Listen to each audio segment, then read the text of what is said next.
மகா கும்பமேளாவில் யாரெல்லாம் பங்கெடுத்து குளிச்சிருக்காங்க நடிகைகள் அப்படின்ற செய்திகள் வெளியாகி இருக்குது. 144 ஆண்டுகளுக்கு ஒரு முறை நடக்கக்கூடிய மகா கும்பமேளா தற்போது நடந்து வருது.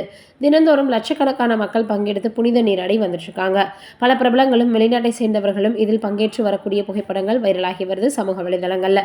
தென்னிந்திய நடிகைகள் சிலரும் மகா கும்பமேளாவில் பங்கேற்று நேரடியாக பார்த்தோம்னா இவங்க இறங்கியிருக்காங்க. தனுஷுடன் வாத்தி படத்தில் நடித்த சம்யுக்தா மேனன் கும்பமேளாவில் நீராடி இருக்காங்க. அதே போல் கேஜிஎஃப் பட நடிகை ஸ்ரீநிதி செட்டி கும்பமேளாவுக்கு வந்திருக்கிறாங்க. அதற்கப்புறம் பார்த்தோன்னா இன்னும் நிறைய நடிகைகள் இந்த கும்பமேளா நிகழ்ச்சியில் கலந்துட்டுருக்காங்க. இப்போ இவங்க இருவரும் கும்பமேளாவில் கலந்துக்கிட்டாங்க, நீராடி இருக்காங்க அங்கே அப்படின்ற செய்திகள் மிகப்பெரிய அளவில் சமூக வலைதளங்களில் வைரலாக பரவி வந்துட்டுருக்கு. ஏற்கனவே நடிகர் பிரகாஷ்ராஜ் அவர்கள் இந்த மாதிரி தான் நீராடி இருந்தார் அப்படின்னு மிகப்பெரிய அளவில் சர்ச்சை கிளப்பியிருந்தாங்க. ஆனால் அது ஏஐ தொழில்நுட்பம் மூலமாக உருவாக்கப்பட்டது அப்படின்னு அவராலேயே சொல்லப்பட்டது. நான் எங்கேயும் வரல அப்படின்றத உறுதி செஞ்சுருந்தார்.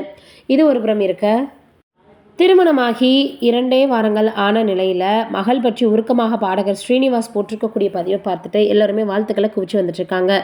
பாடகர் ஸ்ரீனிவாஸ் இளைய மகள் சுனந்தா ஸ்ரீனிவாஸுக்கு ஆகாஷ் என்பவரோட கடந்த ஜனவரி 20ஆம் தேதி திருமணம் நடந்துச்சு. இந்த நிலையில் தன்னுடைய மகள் சுனந்தாவினுடைய புகைப்படத்தை சமூக வலைதளத்தில் பகிர்ந்த ஸ்ரீனிவாஸ் மகள் குறித்து நெகிழ்ந்து போஸ்ட் போட்டிருக்காரு. பாடகர் ஸ்ரீனிவாஸ் சுஜாதா என்பவரை திருமணம் செய்திருந்த நிலையில் அவங்களுக்கு சரண்யா, சுனந்தா அப்படின்ற 2 மகள்கள் இருக்காங்க. அதில் 2வது மகள் சுனந்தாவிற்கு தான் கடந்த ஜனவரி 20ஆம் தேதி திருமணம் ஆகியிருக்கு. ஆகாஷ் என்பவரை சுனந்தா திருமணம் செஞ்சுருக்காங்க. இதில் தன்னுடைய மகள் சுனந்தாவின் திருமண புகைப்படங்களை தன்னுடைய சமூக வலைதள பக்கத்தில் பகிர்ந்திருக்கிறாரு ஸ்ரீனிவாஸ். என் சின்ன குழந்தை சுனந்தா இப்போது ஆகாஷ் என்ற அழகான பையனை மணந்தவள் அப்படின்னு கேப்ஷன் கொடுத்திருக்கிறாரு. இதற்கு பலரும் வாழ்த்துக்கள் தெரிவித்து வராங்க. பொதுவாக ஒரு சிலர் மட்டும்தான் பெற்றோர்களின் வழியில் தங்களுடைய பயணத்தை தொடங்குறாங்க. ஒரு சில நடிகர்கள் வீட்டில் அவர்களுடைய குழந்தைகள் நடிகர்களாக மாறுவதில்லை. பாடகர்களின் குழந்தைகள் பாடகர்களால் மாறுவதில்லை. ஆனால் பாடகர் ஸ்ரீனிவாஸ் போலவே அவருடைய மகளும் ஒரு பாடகி. பாடகர் ஸ்ரீனிவாஸ் ஒரு பாடகராக மட்டும் இல்லாமல் பல இசை நிகழ்ச்சிகளுக்கு நடுவராகவும் இருந்து வராரு. அதிலும் குறிப்பாக ஏற்றல் சூப்பர் சிங்கரில் பாடகி சுஜாதா மற்றும் உன்னிகிருஷ்ணனுடன் இவரும் நடுவராக இருந்து வராரு.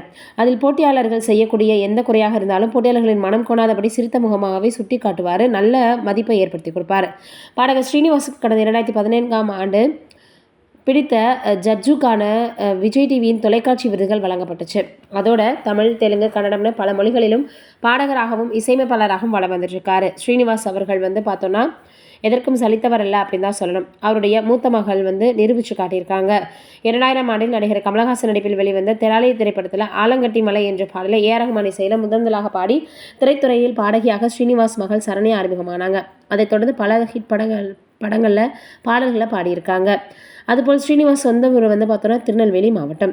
இந்த நிலையில் இப்போ இவர் போட்டிருக்கக்கூடிய பதிவை பார்த்துட்டு எல்லோருமே அவங்களுக்கு வாழ்த்துக்களை தெரிவித்து வந்துட்டுருக்காங்க. நீங்கள் என்ன நினைக்கிறீங்க இதை பற்றி? இந்த மறக்காமல் கமெண்ட்டில் சொல்லுங்கள்.